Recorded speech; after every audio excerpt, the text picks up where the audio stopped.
সিরাজগঞ্জের তাড়াশ উপজেলার সদর পৌরসভার আলেপ মোড় এখন যানজটের আরেক নাম। প্রতিদিন এই মোড়ে তীব্র যানজট লেগে থাকে, যা স্থানীয় বাসিন্দা, ব্যবসায়ী এবং পথচারীদের জন্য অসহনীয় দুর্ভোগের কারণ হয়ে দাঁড়িয়েছে। সরেজমিনে দেখা যায়, আলেপ মোড়ে ৩ রাস্তার সংযোগস্থলে কোনো ট্রাফিক ব্যবস্থাপনা নেই। ইজি বাইক, রিক্সা, ভ্যান, সিএনজি এবং ব্যক্তিগত গাড়ির এলোমেলো চলাচল যানজটকে আরও বাড়িয়ে তুলেছে।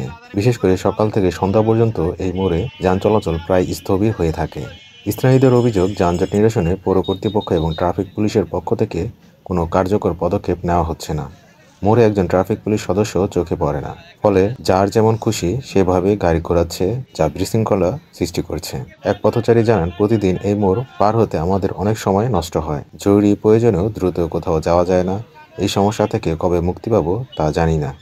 সাধারণ মানুষ দ্রুত এই দুর্ভোগ থেকে মুক্তি পেতে কার্যকর পদক্ষেপের অপেক্ষায় রয়েছে।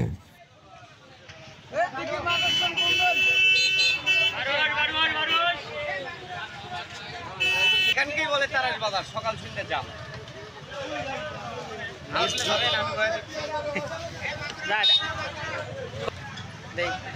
গাড়ি ছেড়ে দিলে ঘুরে দেয়।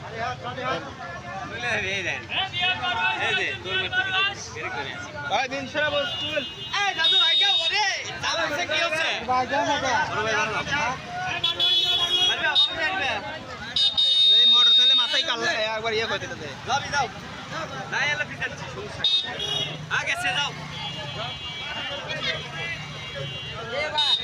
ওই গাড়িটা আইগা না